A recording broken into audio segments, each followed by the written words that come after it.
In a kingdom ablaze with religious war, a queen rises to power, her ambition as boundless as her ruthlessness. She orchestrates a night of slaughter that will forever stain her legacy. Her name is Catherine de Medici, and this is her villainy.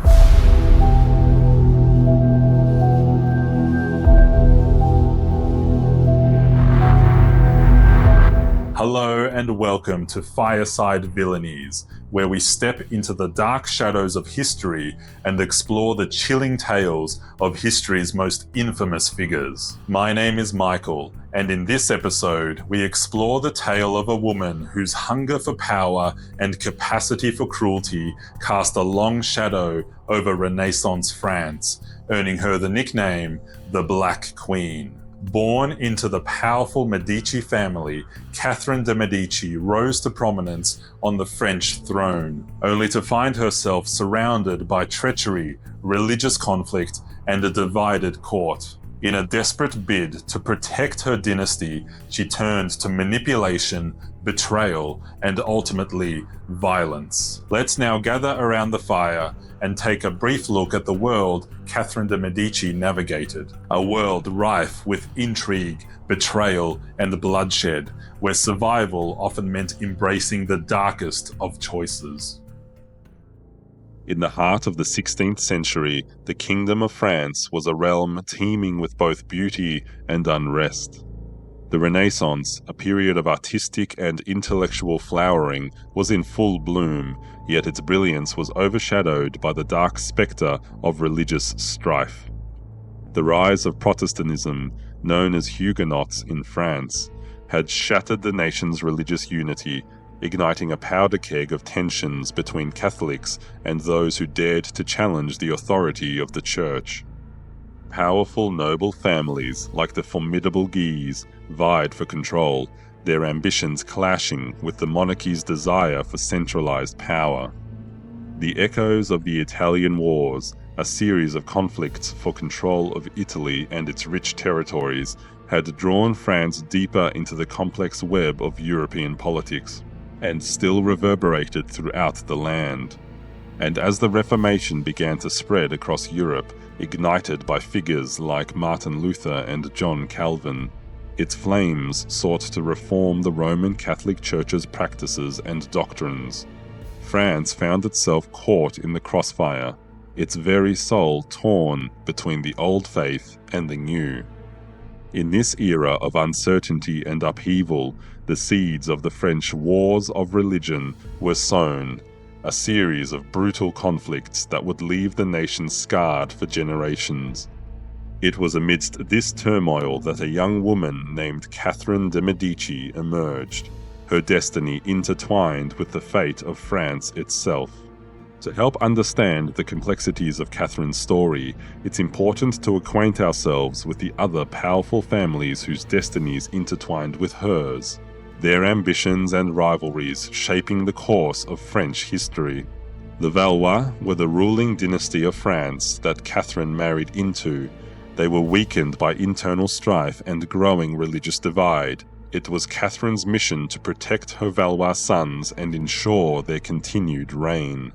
The Medici were Catherine's own family, renowned for their wealth, influence, and patronage of the arts.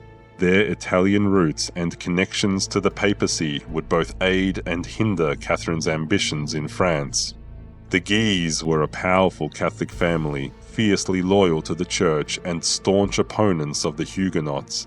Their ambitions and influence would clash with Catherine's, leading to a dangerous rivalry. The Bourbons were a rising Protestant family, destined to inherit the French throne after the demise of the Valois. Their connection to Catherine through their daughter's marriage would prove pivotal in the tumultuous years to come. These families, each with their own agendas and aspirations, formed a complex web of alliances and enmities. Their struggles for power and influence would play out on the grand stage of 16th century France, with Catherine de Medici at the center of the storm. Born into the powerful Medici family of Florence, Catherine was no stranger to the machinations of power. Yet even she could not have foreseen the challenges and opportunities that awaited her in the French court. The need to navigate a treacherous political landscape, the pressure to maintain the royal Valois dynasty, and the temptation to use any means necessary to protect her family and her power would all test her resolve. In this world of intrigue, ambition, and bloodshed, Catherine de Medici would rise to become one of the most powerful and controversial figures in French history. Her story is a dark tapestry woven with the threads of political manipulation, religious conflict, and ruthless ambition. Prepare to witness the rise of the Black Queen. Chapter 1: A Pawn in the Game of Power. In the vibrant city of Florence, amidst the grandeur of the Italian Renaissance, a young Catherine de Medici was a pawn in the grand game of power. Born in 1519, she was the sole surviving child of Lorenzo de Medici, Duke of Urbino, and Madeleine de la Tour d'Auvergne. But fate dealt a cruel hand, leaving Catherine orphaned just 2 weeks after her birth. Her mother succumbed to complications from childbirth just days after giving birth to Catherine, and her father died 1 week later, his health ravaged by syphilis and the weight of his grief. In the blink of an eye, Catherine was left alone, a fragile infant amidst the splendor and treachery of the Medici court. The loss of her parents cast a long shadow over her early years, a constant reminder of the fragility of life and the capriciousness of fate. Raised under the watchful eye of her powerful uncle, Pope Clement VII, Catherine's early years were steeped in the intrigues and alliances of the papacy. Clement, her mother's brother, was not merely a religious figurehead. He was a Medici, a member of the influential Florentine family renowned for their political acumen and patronage of the arts. Under his tutelage, Catherine witnessed firsthand the delicate dance of diplomacy and the ruthless pursuit of power. She learned to navigate the treacherous waters of the papal court, where alliances shifted like the tides and betrayals were commonplace. This upbringing instilled in Catherine a deep loyalty to the Catholic Church and a profound understanding of its role in the political landscape. As the religious wars ravaged France, she would remain steadfast in her allegiance to Rome, even as she sought to maintain a semblance of peace between Catholics and Huguenots. Her relationship with Clement VII, a man who wielded both spiritual and temporal authority, undoubtedly shaped her worldview and her approach to governance. She saw the Church as a pillar of stability, a force that could unite a fractured kingdom. Her unwavering support for Catholicism, however, would also blind her to the legitimate grievances of the Huguenots, leading her to make decisions that would have devastating consequences for France. The Medici family, once powerful, faced a violent backlash in Florence. In 1527, when Catherine was just 8 years old, anti-Medici forces overthrew her family, and young Catherine was taken hostage. For 3 long years, she lived in captivity, moving between various convents, some of which offered more hardship than sanctuary. It was in these cloisters that Catherine first learned resilience and survival in a hostile world. Here she sharpened her wit, observed political maneuvering from behind convent walls, and developed the patience that would define her later years. This early period of adversity forged her into a woman capable of navigating the treacherous currents of power that awaited her. In 1530, Catherine's hostage ordeal came to an end when her uncle, Pope Clement VII, negotiated her release following the Medici family's return to power in Florence. With the help of foreign allies, Clement brokered a deal that restored the Medici's influence, allowing Catherine to leave her captivity and rejoin her powerful family. At the tender age of 14, Catherine's fate was sealed.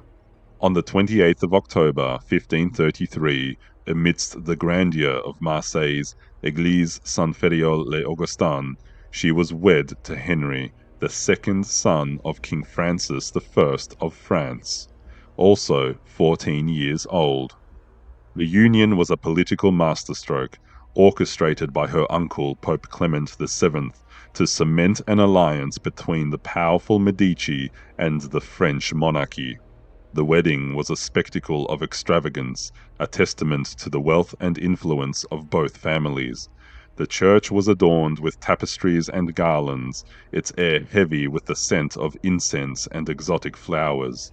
Hundreds of guests, resplendent in silks and velvets, filled the pews, their eyes fixed on the young bride as she walked down the aisle. Catherine, adorned in a gown of shimmering white silk, embroidered with gold threads and pearls, was a vision of youthful beauty. Her dark hair was intricately braided and adorned with jewels, her face framed by a delicate veil. She carried a bouquet of fragrant lilies, their pristine white blooms symbolizing her purity and innocence. The ceremony was a grand affair, filled with pomp and circumstance. The air resonated with the solemn chants of the choir and the sonorous pronouncements of the officiating priests. As Catherine and Henry exchanged vows, the assembled guests held their breath, witnessing the union of two powerful dynasties. The celebrations that followed were equally lavish. A sumptuous banquet was held in the palace, its tables laden with delicacies from across the kingdom. Musicians played lively tunes, and acrobats performed daring feats, their colorful costumes adding to the festive atmosphere. The night culminated in a grand ball, where the young couple danced beneath the glittering chandeliers, their every move observed by the watchful eyes of the court. The wedding of Catherine de Medici and Henry of France was a momentous occasion, a union that would shape the course of history. However, behind the opulent facade of the festivities, darker undercurrents swirled. The young bride, a pawn in a political game, was entering a world of intrigue and danger, where her survival would depend on her wit and resilience. The seeds of her future triumphs and tragedies were sown on that fateful day, amidst the splendor and pageantry of a royal wedding. Catherine found herself a stranger in a foreign land, her position precarious and her heart heavy. Her husband, the future King Henry II, was deeply enamored with Diane de Poitiers, a woman of striking beauty and formidable intelligence.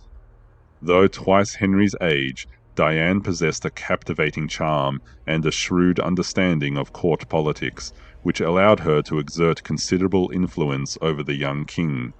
Diane's presence cast a long shadow over Catherine's marriage. Henry showered his mistress with lavish gifts and titles, flaunting their relationship openly. For Catherine, this was a constant humiliation, a reminder of her own perceived inadequacy and the fragility of her position as queen consort. The emotional toll was immense. Catherine seethed with resentment and jealousy. Her dreams of a loving and fulfilling marriage shattered. She watched helplessly as Diane, not she, held sway over Henry's heart, and, by extension, the affairs of the court. Yet Catherine was not one to succumb to despair.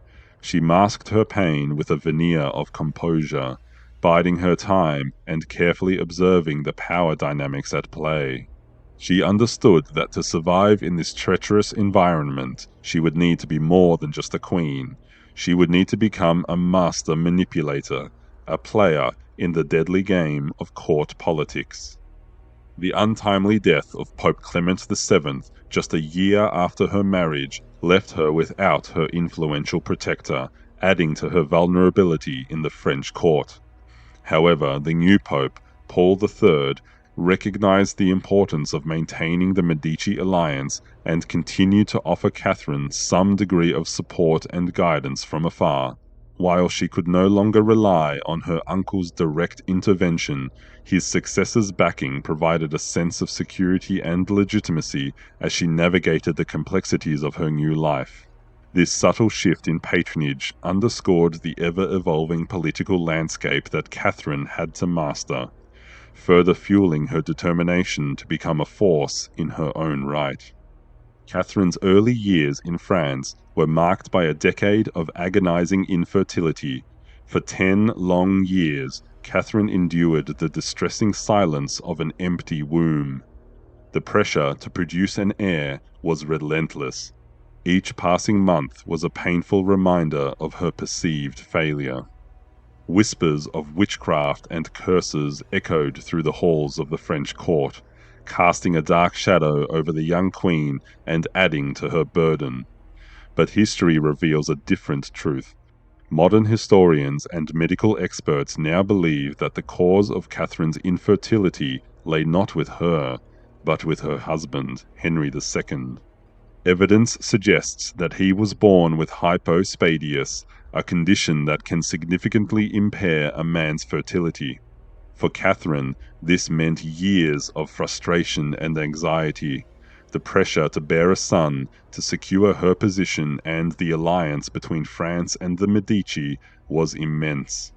Her inability to conceive fueled doubts about her fitness to be queen and cast a dark cloud over her reputation.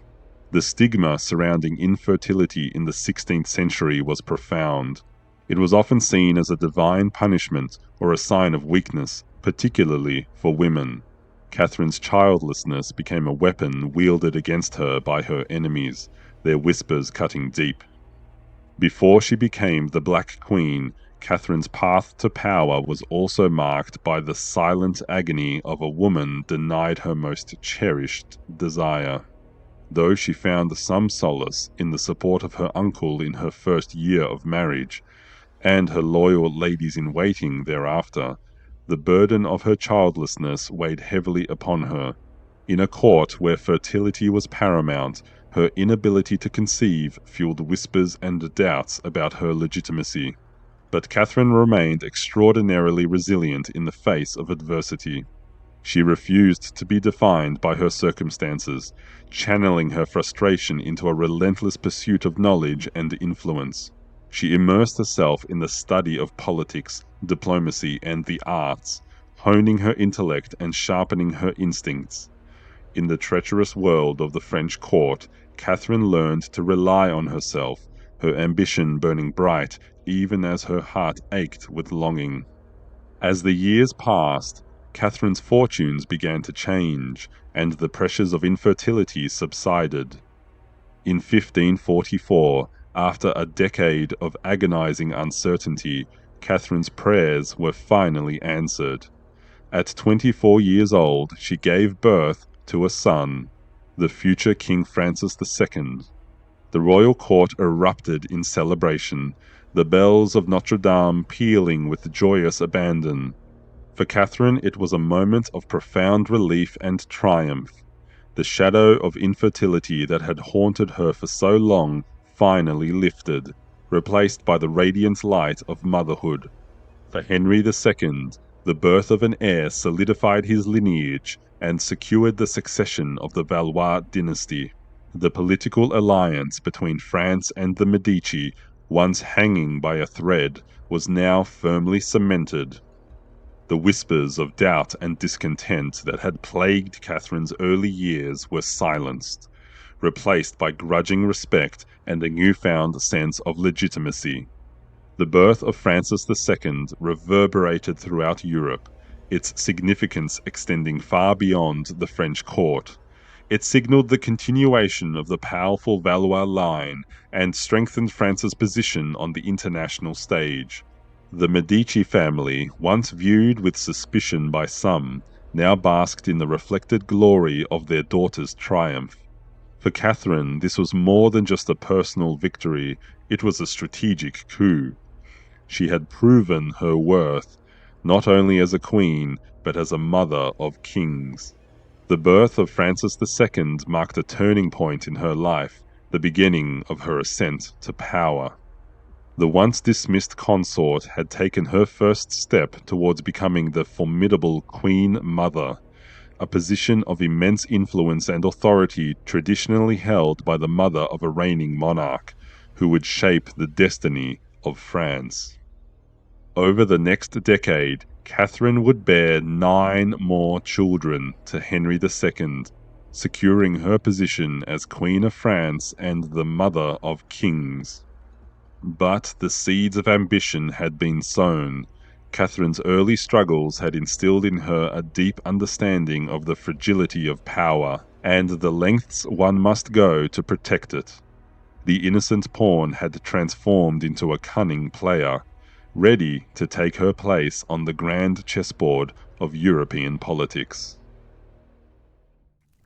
Chapter 2: The Queen Mother's Rise. Fate, it seemed, had a cruel twist in store for Catherine. On a warm day in 1559, the sun beat down on the grand jousting field in Paris, its rays glinting off polished armor and the vibrant banners that fluttered in the breeze. A sense of jubilation filled the air. France had just signed the Peace of Cateau-Cambrésis, ending decades of conflict with the Habsburgs, and the tournament was a celebration of this newfound tranquility. Catherine's husband, Henry, now King Henry II of France, was a renowned jouster and participated in the celebrations to showcase his prowess. He entered the field astride his magnificent steed, his armor gleaming, his lance held high. Catherine, resplendent in her royal finery, watched from the stands, her heart swelling with pride and apprehension. The tournament unfolded in a whirlwind of color and motion. Knights charged at each other with thunderous force, their lances splintering upon impact. The crowd roared its approval, their cheers echoing across the field. Henry, ever the showman, excelled in the early rounds, his skill and strength unmatched. But as the day wore on, a sense of unease settled over Catherine. She watched her husband with growing concern. His movements were becoming increasingly reckless, his determination bordering on foolhardiness. In the final joust, Henry faced Gabriel Montgomery, the young and ambitious captain of the Scottish Guard. The two men clashed with a resounding crash, their lances shattering. But as they pulled apart, a splinter from Montgomery's lance pierced Henry's visor, lodging deep into his eye. A collective gasp of horror rose from the crowd, followed by a stunned silence. The king slumped in his saddle, blood trickling from beneath his helmet. Catherine's heart lurched in her chest as she watched her husband being carried from the field, a trail of blood flowing from his head and staining the dirt. For 10 agonizing days, Henry clung to life, his once robust body ravaged by pain and fever. Catherine, a stoic figure cloaked in grief, kept a constant vigil by his bedside. But even as she prayed for his recovery, her mind raced with thoughts of the future, of the power vacuum that would inevitably follow his demise. Beneath the facade of mourning, a ruthless pragmatism took hold. She knew that the court, a viper's nest of ambition and intrigue, would erupt into chaos without a strong hand at the helm. Her eldest son, Francis, was but a boy, ill-equipped to rule in his own right. The vultures were already circling, their eyes fixed on the throne. Catherine had always understood that marriages were not only about love or tradition, but about political strategy. To secure the future of the Valois dynasty, she arranged advantageous marriages for her children, each match destined to strengthen France's position in a Europe teetering on the edge of religious and political conflict. One of the most significant unions she brokered was that of her daughter, Elizabeth of Valois, to Philip II of Spain. This marriage, arranged as part of the Peace of Cateau-Cambrésis, helped to solidify France's fragile relationship with Spain, one of the most powerful Catholic nations in Europe. While Catherine's influence in Philip's court was limited, Elizabeth's position as Queen Consort of Spain allowed Catherine to navigate delicate diplomatic ties with the Spanish crown, ensuring that the Valois remained influential in European politics. Catherine's thoughts turned to her rivals, the powerful Guise family, whose influence over the king threatened her own ambitions. The Guises were staunch Catholics with deep roots in the French nobility. Their unwavering support for the Catholic Church and their opposition to the Huguenots made them a formidable force in the increasingly polarized religious landscape. Catherine, sensing their growing ambition and their potential to undermine her authority, vowed silently that she would not allow them to seize control.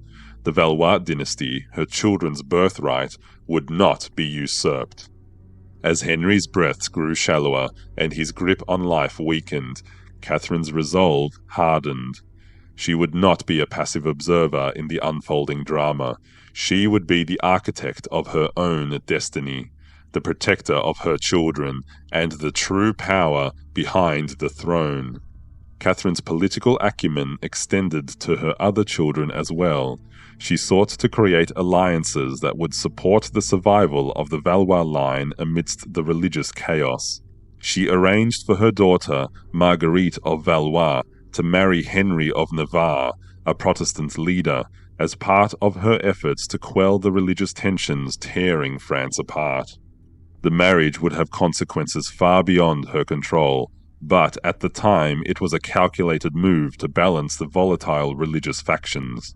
In the quiet hours of the night, as Henry lay dying, Catherine began to weave her intricate web of alliances and strategies. She reached out to old friends and political allies, whispering promises and assurances. She assessed the strengths and weaknesses of her enemies, plotting their downfall with cold calculation. Finally, on July 10, 1559, the King of France succumbed to his injuries. The Queen Mother's grief was genuine, but it was intertwined with a steely determination. She would not allow her husband's death to be in vain. She would rise from the ashes of tragedy, a phoenix reborn, ready to claim her rightful place as the ruler of France. The mournful toll of a distant bell echoed through Paris, marking the passing of a king and the dawn of a new era, but also a signal to Catherine that this was her moment. The nation plunged into mourning, but for Catherine a new chapter began. With Henry's death, the crown passed to their eldest son, frail and sickly Francis II. At just 15 years old, Catherine knew he was ill-equipped to rule, and she seized the opportunity to step into the void. The Queen Mother's rise to power was swift and decisive. She assumed the regency, effectively ruling France in her son's name. The jousting accident that claimed Henry's life had also shattered the old order, leaving a power vacuum that Catherine was all too eager to fill. As the nation grieved, the Black Queen emerged from the shadows, her ambition burning brighter than ever. The stage was set for a new era in French history, one marked by Catherine's iron will and her relentless pursuit of power. The consequences of that fateful joust would reverberate for generations to come, shaping the destiny of France and cementing Catherine's legacy as one of the most influential and controversial figures of the Renaissance. Francis II may have ascended the throne at just 15 years old, but it was Catherine who seized the opportunity to step into the spotlight. She was no longer merely a queen consort, she was the Queen Mother, a position of immense influence and authority. Diane de Poitiers, once the undisputed favorite, was banished from court, her influence and privileges stripped away. She retreated to her chateau at Annette, a bittersweet reminder of her former glory, where she died in 1566 after a fall from a horse. This incident, years after Henry II's fatal jousting accident, was seen by some as a kind of karmic retribution. Diane's memory served as a stark reminder for Catherine of the potent influence outsiders could wield over monarchs. She resolved to shield her own children from such entanglements, determined to manage their relationships and counsel closely, lest they too become ensnared by the charms of ambitious courtiers.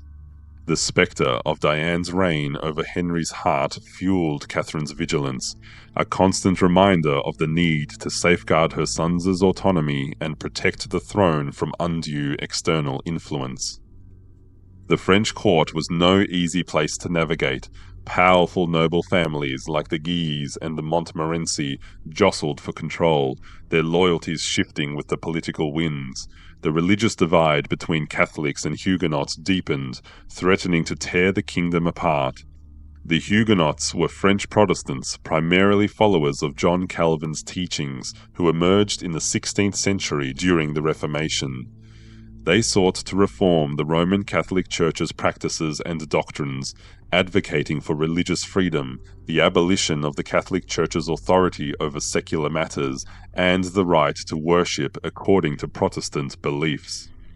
Yet Catherine proved to be a master of the game. She played the factions against each other, her alliances as fluid as the tides. She charmed and manipulated, her words as sharp as any dagger. Her court became a stage for elaborate spectacles and lavish festivities, a dazzling display of power and wealth that masked the political maneuvering taking place beneath the surface. "I am a woman, it is true," she once declared, "but I have the heart and stomach of a king." And indeed, she did. Catherine's ambition was boundless, her desire to protect her sons and the Valois dynasty unwavering. She became the de facto ruler of France, her influence extending far beyond the confines of the court. But her rise to power was not without its challenges. In 1558, her eldest son, Francis II, married Mary, Queen of Scots, a union that would further complicate the already intricate political landscape. This marriage not only tied France to Scotland, but also bolstered Mary's claim to the English throne, a prospect that alarmed the English Queen Elizabeth I, and heightened tensions between the two nations. Mary, being a devout Catholic and closely related to the powerful Guise family in France, represented a potential threat to the Protestant Elizabeth's rule and a rallying point for Catholic factions within England. The young king, Francis II, was deeply enamored with his wife and fell under the sway of her powerful maternal uncles, the Guise family. These staunch Catholics used their newfound influence to advance their own agenda, pushing for a harsher crackdown on the Huguenots and further marginalizing Catherine's authority.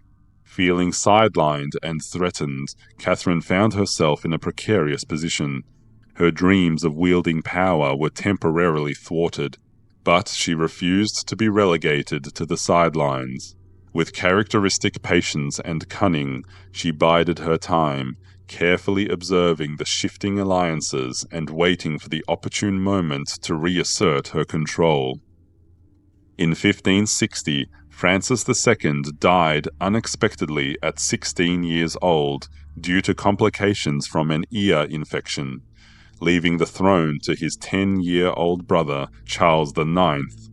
Once again, Catherine assumed the regency, her grip on power tightening. She would not allow herself to be marginalized again. The Queen Mother's rise was a testament to her resilience, her cunning, and her unwavering ambition. She had transformed from a political pawn into a formidable force, a woman who commanded respect and fear in equal measure. But the path ahead was fraught with peril. The religious wars loomed on the horizon, and Catherine would soon face choices that would test her mettle and stain her legacy forever. Chapter 3: Superstitions and the Medici Touch. Amidst the political turmoil and religious strife that gripped France, Catherine de Medici sought solace and distraction in the world of art and culture. The Medici blood that flowed through her veins carried with it a legacy of patronage and a deep appreciation for beauty. Under Catherine's guidance, the French court became a haven for artists, writers, and musicians. She commissioned grand palaces and gardens, adorned with exquisite sculptures and tapestries. The Louvre, a former fortress, was transformed into a magnificent royal residence, its halls echoing with the sound of music and laughter. Catherine's court was renowned for its lavish festivities, extravagant balls, and elaborate masquerades.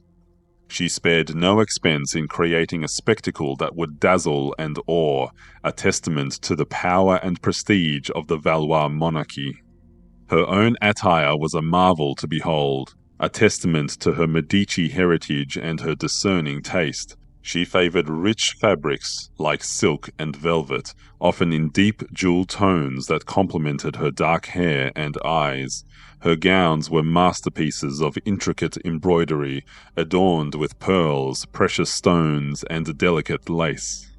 As Queen Regent, Catherine began incorporating black accents into her wardrobe, a foreshadowing of the Black Queen moniker that would later define her. Jet beads and onyx pendants adorned her neck and wrists, their somber hues contrasting with the vibrant colors of her gowns. This subtle shift in her attire hinted at the growing darkness that would engulf her reign. Catherine's fashion choices were not merely a matter of personal preference, they were a calculated display of power and influence. She understood the importance of image and used her clothing to project an aura of authority and sophistication. Her elaborate hairstyles, adorned with pearls and feathers, became iconic, imitated by women across Europe. The Queen Mother's court was a stage for her sartorial extravagance. Each ball and banquet was an opportunity to showcase her latest creation, setting the trends for the fashionable elite. Her influence extended beyond the French court, reaching the farthest corners of the continent. Catherine de Medici, the trendsetter, the patron of the arts, the Black Queen. Her attire was a reflection of her complex personality, a blend of beauty, power, and an ever-present hint of ruthlessness. But Catherine's interests extended beyond the realm of the aesthetic. She was deeply fascinated by the occult and the mysteries of the cosmos. Astrologers and seers were frequent visitors to her court, their cryptic pronouncements eagerly sought and analyzed. The most famous of these was Nostradamus, the enigmatic seer whose cryptic prophecies both captivated and unnerved the Queen Mother. Catherine sought his counsel on matters of state and personal affairs, poring over his quatrains in search of hidden meanings and omens. Their discussions ranged from the fate of her sons and the future of the Valois dynasty to the ever-present threat of religious conflict. Nostradamus's predictions, shrouded in symbolism and allegory, offered Catherine a glimpse into a future she desperately sought to control. Whether she truly believed in his prophecies or merely used them to justify her own actions is a matter of debate. However, there's no doubt that Nostradamus's words held a powerful sway over her, fueling her anxieties and influencing her decisions. In a world rife with uncertainty and danger, Catherine sought comfort and guidance in the mystical. Nostradamus, with his aura of arcane knowledge and his enigmatic pronouncements, provided a sense of reassurance, a belief that even amidst chaos, there was a hidden order to the universe, a pattern that could be deciphered and perhaps even manipulated.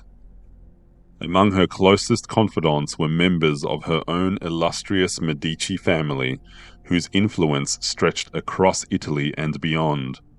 Her cousin, Lorenzo de' Medici, Duke of Urbino, served as her trusted advisor and representative in her homeland, keeping her informed of political developments and family matters. Another cousin, Cosimo de' Medici, Grand Duke of Tuscany, ruled Florence with an iron fist, his ambition mirroring Catherine's own. Though their relationship was sometimes strained by political differences, they maintained a cautious alliance, recognizing the mutual benefits of their connection. Catherine also relied on a network of Medici ambassadors and envoys who acted as her eyes and ears in Italy.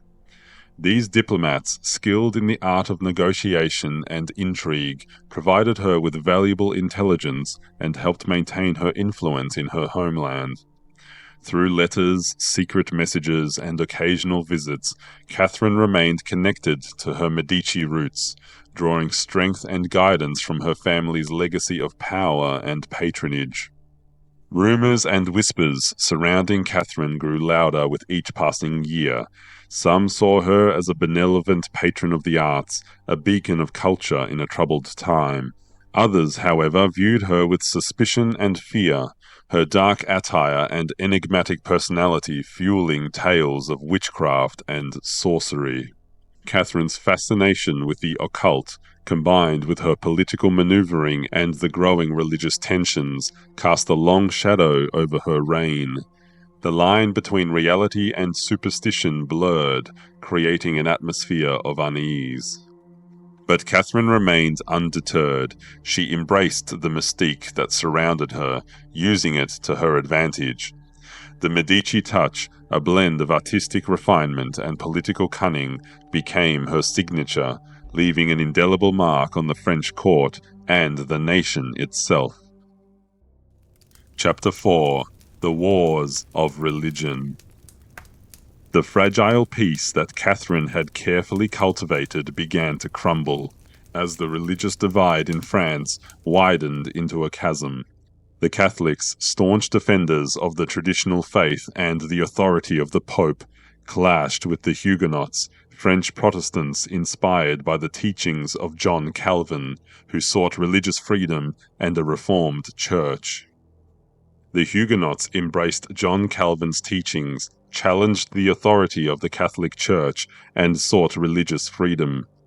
Calvin was a highly influential French theologian and fiery reformer, whose teachings resonated with many people who yearned for a simpler, more personal faith, free from the perceived corruption and excesses of the Catholic Church. The Huguenots, who were emboldened by their growing numbers and the support of powerful nobles, clashed with the staunchly Catholic faction led by the Guise family. The once vibrant kingdom was now a battleground, its fields stained with the blood of its own people. Before the fires of war consumed France, Catherine made earnest attempts to broker peace. One of her most significant efforts was the Colloquy of Poissy in 1561. Catherine, acting as regent for her young son, Charles IX, sought to bring together Catholic and Protestant leaders to find common ground and prevent further bloodshed. The Colloquy was a bold initiative that assembled some of the most influential figures from both sides. Protestant leaders, including the renowned Theodore Beza, stood across from staunch Catholic defenders. Catherine, determined to maintain unity within her fractured kingdom, hoped to broker a compromise that would allow Protestants some degree of religious tolerance while preserving the Catholic faith as the cornerstone of the state. The discussions at Poissy, however, were tense and ultimately failed. The religious leaders could not reconcile their deep theological differences, with neither side willing to yield on key doctrines. For instance, the interpretations of the Eucharist, the symbolic representation of the body and blood of Christ, were fundamentally opposed, highlighting the immense chasm between Catholic and Protestant beliefs. Despite Catherine's best efforts, the Colloquy of Poissy ended without a resolution. The failure of these peace talks deepened the mistrust between the two factions, and Catherine's dream of a peaceful solution slipped away. Caught in the crossfire, Catherine found herself walking a tightrope. She desperately sought to maintain stability and prevent the kingdom from descending into chaos. But her efforts were often met with suspicion and resistance from both sides. The Catholics accused her of being too lenient towards the Huguenots, while the Huguenots saw her as a puppet of the Guise. The Edict of January, issued in 1562, attempted to grant limited toleration to the Huguenots, but it proved to be a short-lived break. Violence erupted across the country, and the first of the French Wars of Religion began. Catherine's sons, mere pawns in this deadly game, were crowned and uncrowned, their reigns marked by bloodshed and instability. She watched helplessly as her beloved France was torn asunder, her dreams of a united and prosperous kingdom fading with each passing battle. Yet Catherine never relinquished her hold on power, her grip tightening like a serpent's coil around the fractured kingdom. With a Machiavellian cunning, she orchestrated a deadly ballet of political intrigue, her alliances as fleeting and treacherous as the shifting sands of time. Treaties were signed with one hand, while daggers were sharpened with the other. Marriages were arranged, not for love but for strategic advantage, pawns sacrificed on the chessboard of her ambition. One such pawn was her own daughter, Marguerite of Valois. In 1572, Catherine orchestrated Marguerite's marriage to the Protestant Henry of Navarre, a union intended to quell the religious tensions tearing France apart. Yet behind the facade of reconciliation, Catherine harbored darker intentions. The wedding would serve as a trap, luring Huguenot leaders to Paris, where they would be vulnerable to attack. "Tears are of no avail," she once declared, her voice cold and resolute. "We must act," and act she did, plunging France into a maelstrom of bloodshed and terror. The wars of religion raged on, fueled by Catherine's machinations and the insatiable thirst for power of those around her. The once fertile fields of France became battlegrounds, soaked with the blood of Catholic and Huguenot alike. Villages were razed, cities besieged, and the innocent slaughtered without mercy. Catherine the puppeteer pulled the strings, her hands stained crimson with the lives she sacrificed in her relentless pursuit of control. Espionage and assassination became her favored tools, her network of spies and assassins weaving a web of deceit and treachery across the land. Rival factions were pitted against each other, their hatred and paranoia expertly manipulated by the Queen Mother. "My only purpose is to preserve the state," she once declared, her words echoing with a chilling resolve. Catherine understood the game of power, and she played it with a ruthlessness that chilled even her closest allies. She was a master of manipulation, spider at the center of a web, weaving a tapestry of destruction in her quest to preserve the Valois dynasty. "Peace is my goal," she proclaimed, "but I will not hesitate to use force to achieve it." Her words rang hollow to many who saw her as a master manipulator, her hands stained with the blood of both Catholics and Huguenots. The wars raged on for years, leaving a trail of devastation in their wake. In the city of Orléans, the Catholic forces, fueled by religious zeal and bloodlust, stormed the Huguenot quarter. The streets echoed with the screams of the terrified as homes were ransacked and churches desecrated. Men, women, and children were dragged from their hiding places and brutally murdered, their lifeless bodies left to rot in the cobblestone streets. The once thriving city was reduced to a smoldering ruin, its beauty and prosperity extinguished in a tide of violence and hatred.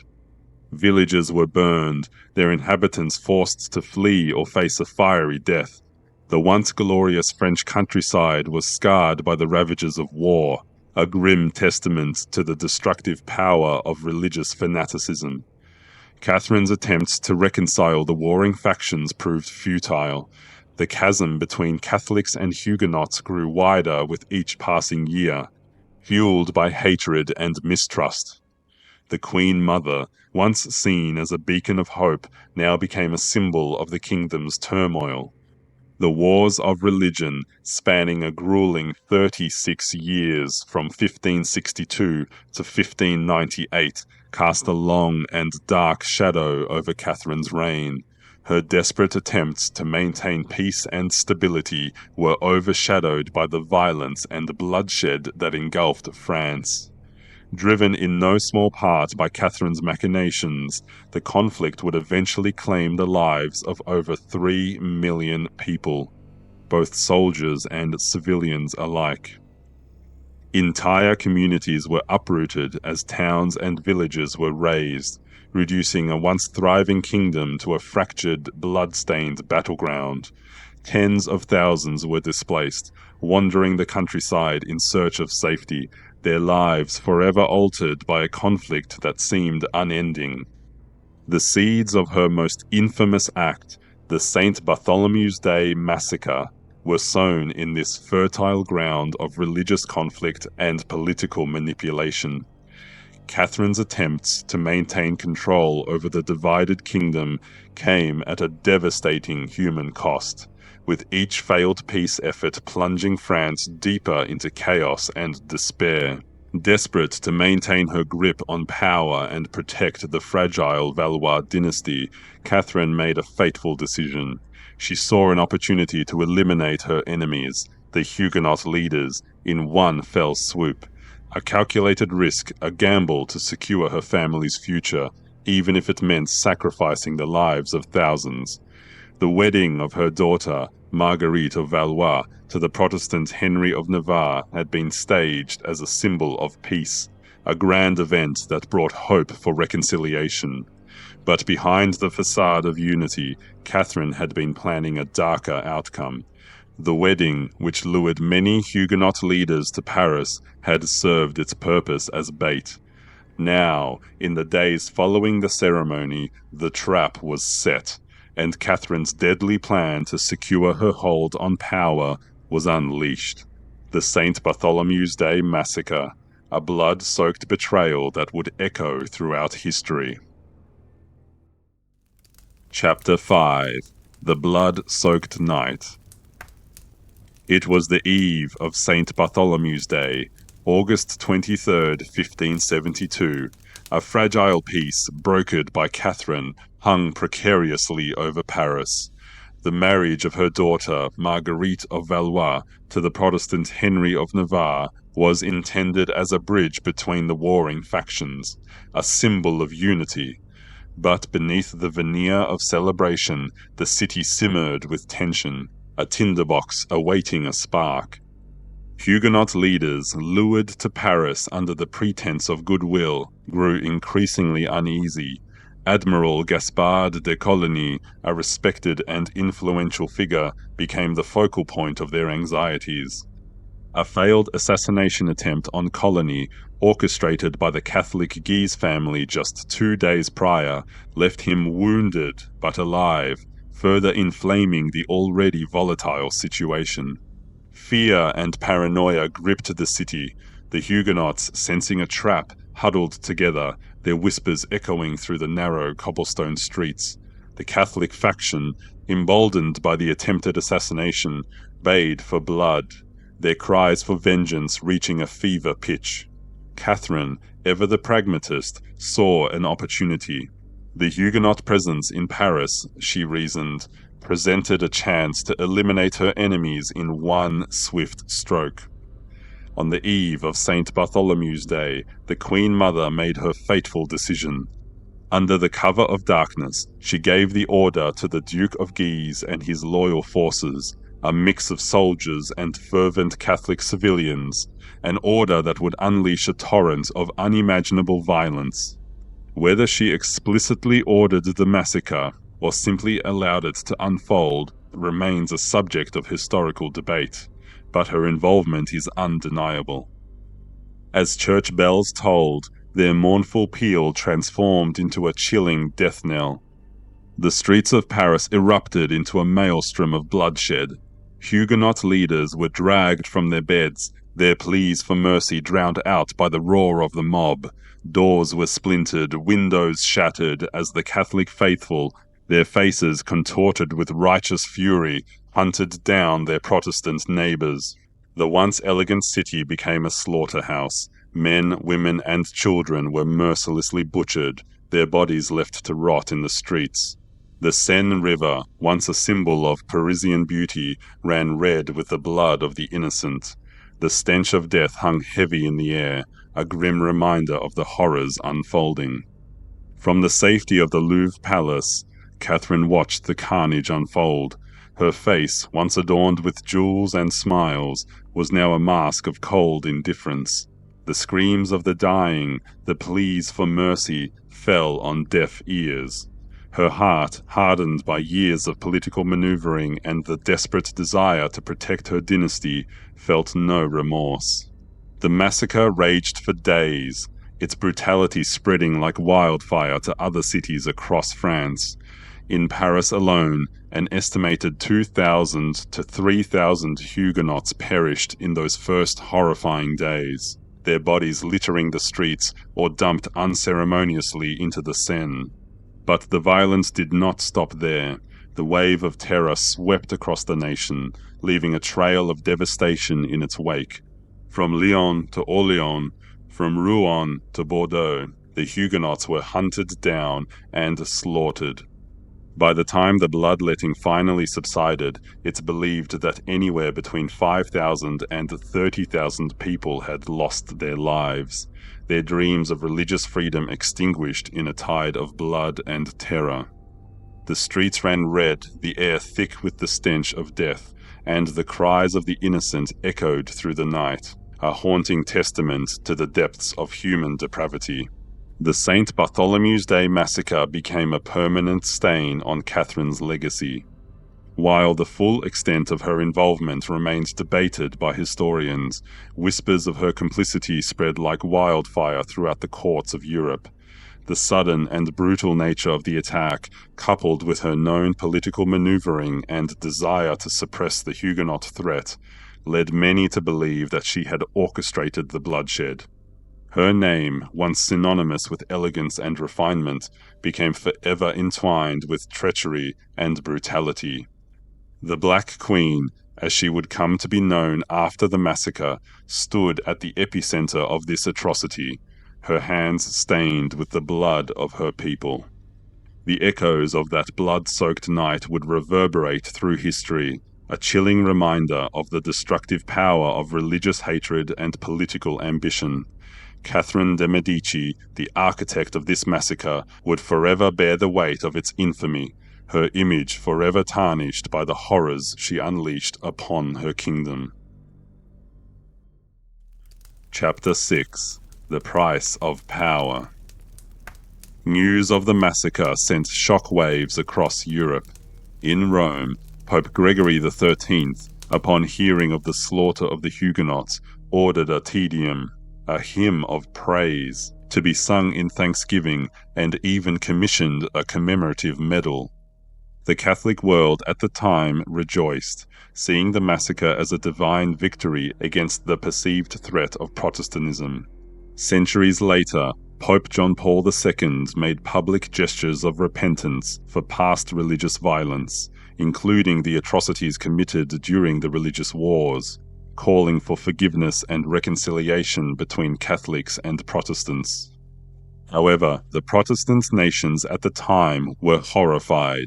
Queen Elizabeth I of England, a staunch Protestant, donned mourning clothes and received the French ambassador in stony silence. Across Europe, Protestant leaders condemned the massacre as a barbaric act of religious persecution. Even within France, the reaction was mixed.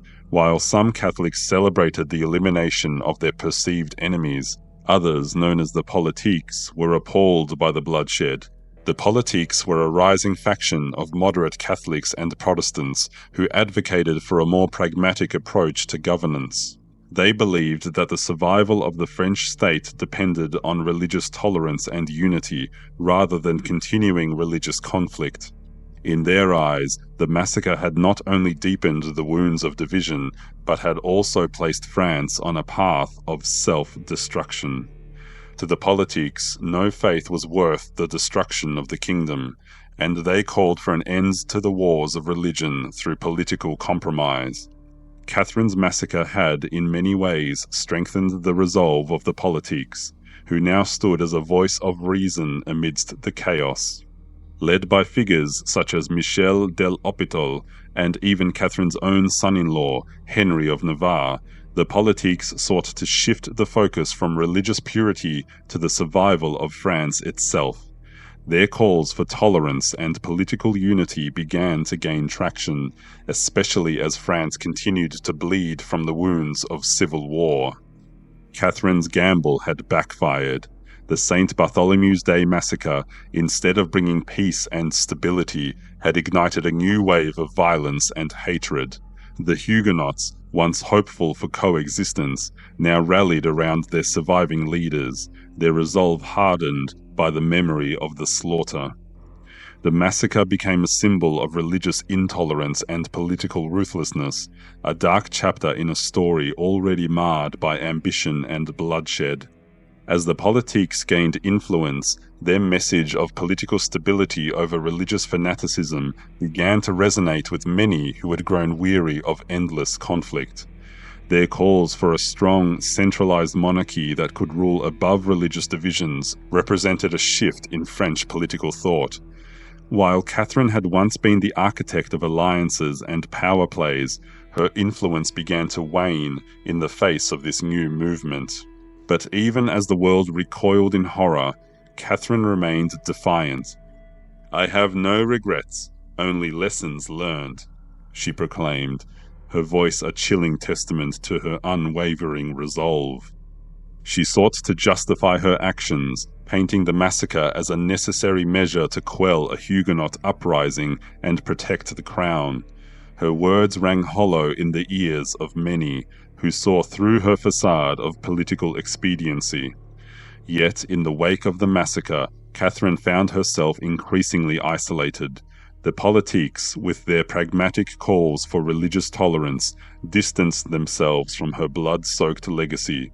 Her son, Henry III, who would later attempt to reconcile France's fractured factions, leaned more toward the politique philosophy, further diminishing her direct influence. Catherine's iron grip on power loosened as France shifted toward the ideals of political unity above religious allegiance. The price of power, Catherine soon discovered, was a heavy one.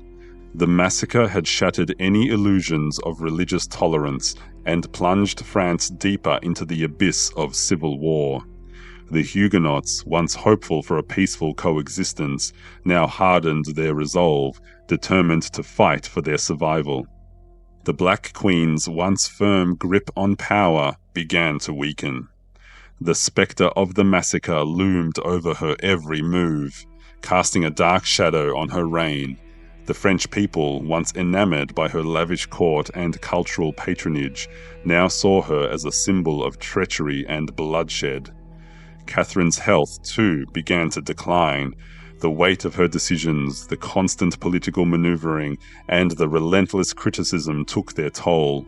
She became increasingly isolated, her circle of trusted advisors dwindling as the years passed. But old habits die hard. Even in her twilight years, Catherine's ambition remained undimmed. She continued to scheme and plot, seeking to secure the Valois dynasty and maintain her influence over the French court. Her efforts were in vain. The winds of change were blowing, and the Black Queen's reign was nearing its end.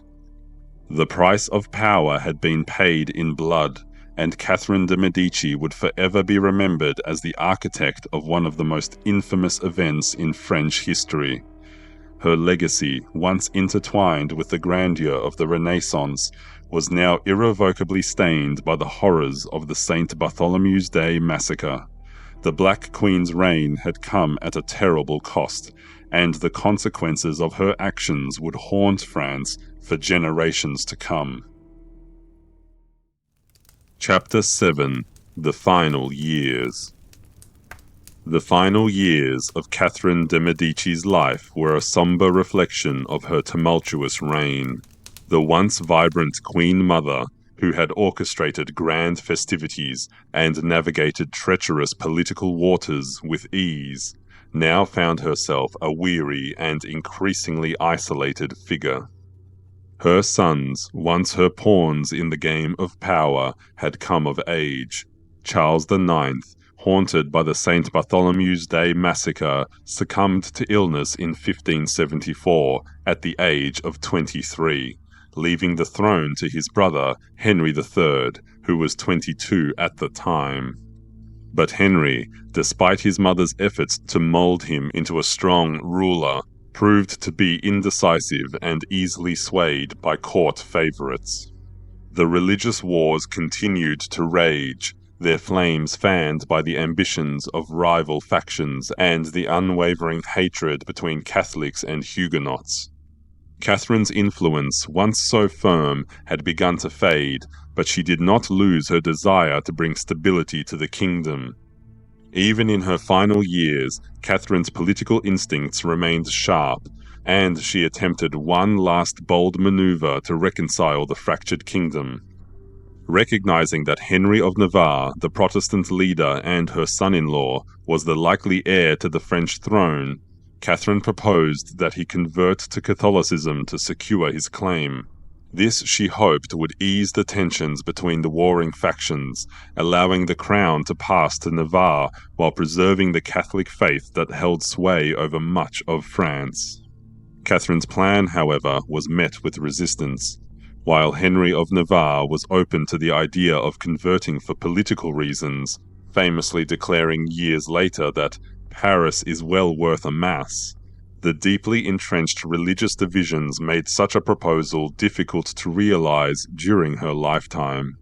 In fact, his conversion to Catholicism wouldn't occur until 1593, 4 years after Catherine's death, underscoring her inability to fully manipulate the religious landscape even in her final years.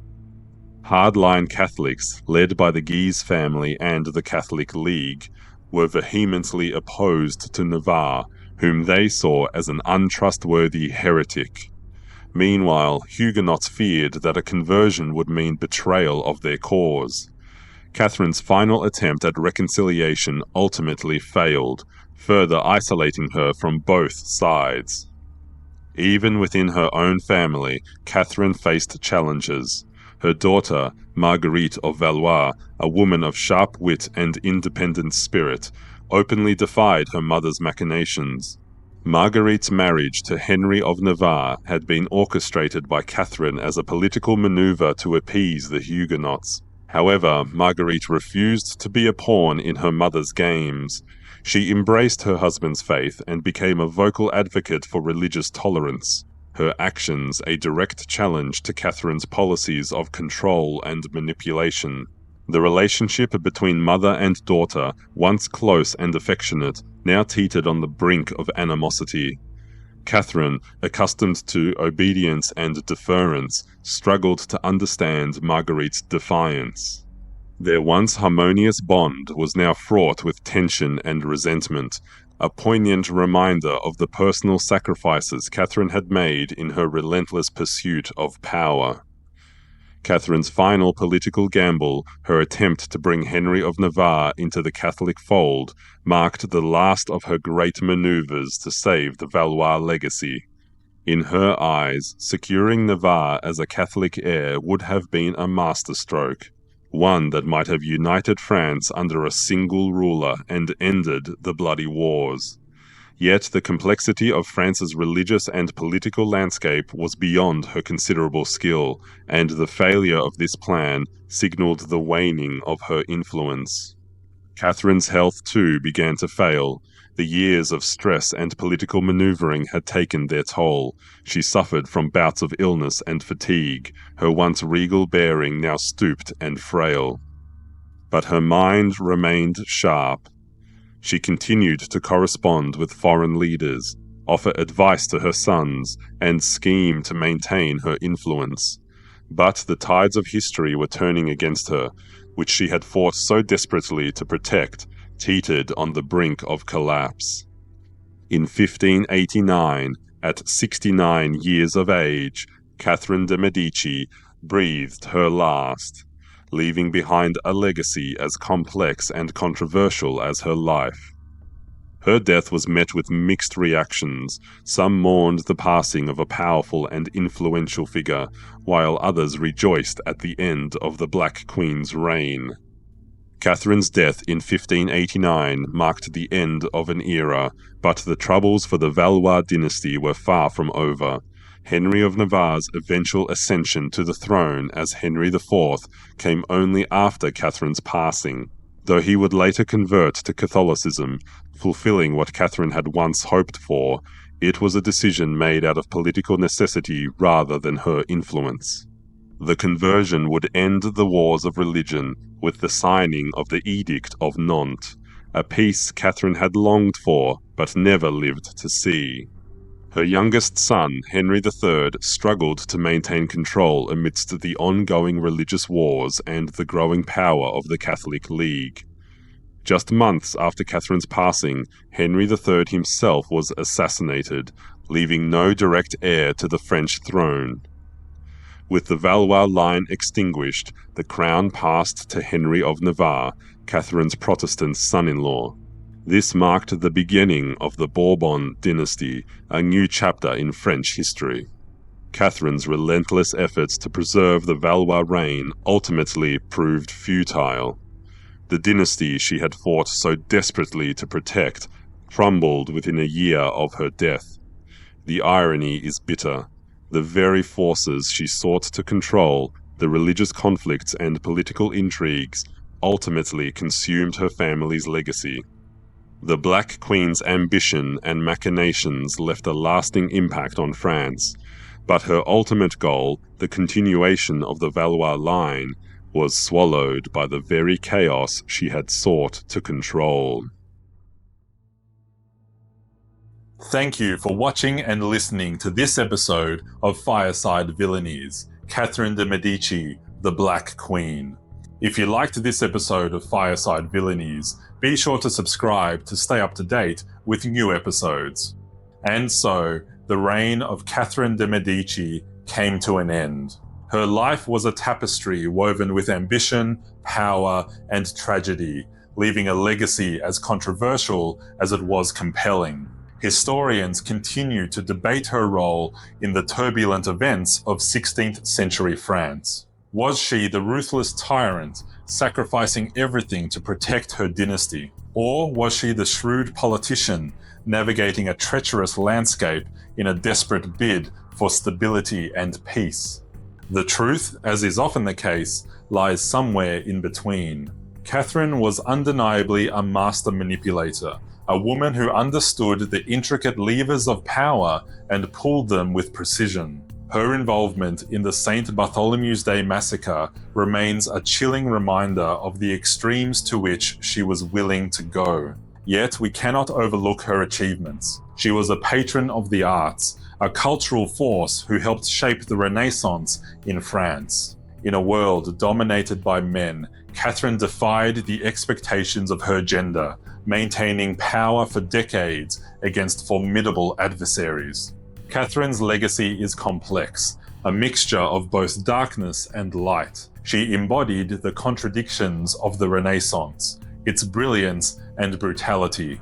As we reflect on Catherine de Medici's life, we're left with a sense of awe and unease. The shadow of the Black Queen still looms large over human history, a stark reminder of the dualities that define the human experience. Thank you for joining me through this sinister chapter in history. I hope you found this exploration of Catherine de Medici's life both immersive and thought-provoking. If you're interested in exploring the lighter side of history, the lives of inspiring and remarkable individuals who have helped shape the world, you might like to check out our sister channel, Fireside Legacies. There's a link in the video description. You can also support Fireside Villainies by becoming a member to help bring more episodes like this to life. Members get access to exclusive content, early access to new episodes, and more. Check out the video description for more info. History isn't just a collection of dates and facts. It's an array of intertwining threads of human experience, both noble and ignoble. And it's through understanding the past, even its darkest chapters, that we can learn to build a better future. Stay tuned to Fireside Villainies for more sinister stories from history. Until next time, tread carefully in history's shadows.